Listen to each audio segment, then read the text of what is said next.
Oi, Prof. Thiago, eu vim gravar o ponto bônus de Química hoje e eu vou falar sobre o carbono, que é o átomo que é a central da vida, e sobre as cadeias de carbono, que são a ligação de um carbono com outro. Primeiro, a gente vai falar sobre a estrutura do carbono, o número atômico e a distribuição eletrônica. O carbono tem o número atômico 6, ou seja, ele tem 6 prótons e normalmente ele tem 6 elétrons. A sua distribuição eletrônica totaliza em 4 elétrons na camada de valência. Agora a tetravalência. Com 4 elétrons na camada de valência, o carbono é tetravalente, podendo formar até 4 ligações covalentes com outros átomos, e que lhe confere uma incrível versatilidade. Agora uma representação visual do modelo simplificado do átomo de carbono. Vai passar aí na tela. Agora a alotropia do carbono.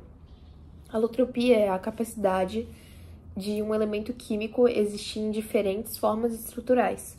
O carbono apresenta várias formas alotrópicas.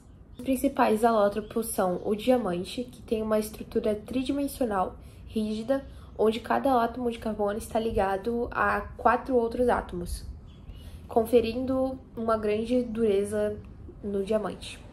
O grafite é uma estrutura em camadas, com átomos de carbono. Ele forma hexágonos planos e as estruturas deslizam facilmente umas entre as outras. O fulaneiro, ele é formado por moléculas esféricas, compostas por átomos de carbono organizados em pentágonos e hexágonos, semelhante a uma bola de futebol. Agora, a importância disso tudo. Essas diferentes formas de carbono, elas têm propriedades físicas distintas e aplicações variadas, desde joias até lubrificantes e materiais supercondutores. Agora falando sobre as cadeias carbônicas e a definição delas. Cadeias carbônicas são estruturas formadas por átomos de carbono ligados entre si. Pode incluir outros elementos como hidrogênio, oxigênio e nitrogênio. Ai, por isso que é saturada. Entendi! Nossa, entendi ao vivo aqui. Agora, as classificações. Quanto à abertura da cadeia. Aberta, que são as acíclicas, elas não formam ciclos. Por exemplo, o etano. As fechadas, que são as cíclicas, elas formam anéis, exemplo, o ciclohexano. E eu vou botar aqui na tela um desenho dessa acíclica.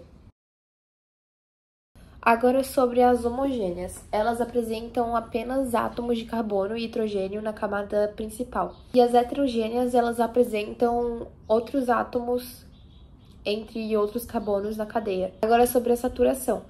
As saturadas são apenas ligações simples entre os carbonos. E as insaturadas são presenças de ligação duplas ou triplas entre os outros carbonos. Sobre a ramificação. A ramificação é a presença de cadeias laterais ligadas à cadeia principal. Vou botar aqui na tela também um exemplo. Agora, as aromaticidades. As aromáticas possuem anéis com ligações conjugadas, como o benzeno. Vou botar também na tela um exemplo de aromática. As alifáticas, elas não possuem os anéis aromáticos. Agora, sobre a importância das cadeias carbônicas. A capacidade do carbono de formar várias cadeias permite que exista uma infinidade de compostos orgânicos, desde o mais simples, como o metano, até macromoléculas compostas como proteína e DNA. Também possui os isómeros, que são compostos com a mesma forma molecular, mas diferentes estruturas.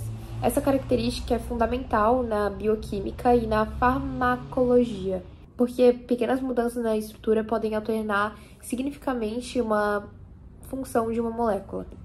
Agora, como aplicação prática, a gente tem os compostos orgânicos, que estão sempre presentes em combustíveis plásticos e medicamentos, alimentos e muitas outras coisas, evidenciando a importância das cadeias carbônicas no nosso dia a dia, que está praticamente presente em muita coisa que a gente faz. E é isso, foi essa videoaula que teve hoje sobre os carbonos e as cadeias carbônicas, e eu consegui aprender muito mais sobre ramificação e saturação, as cadeias saturadas. Obrigada, é isso aí.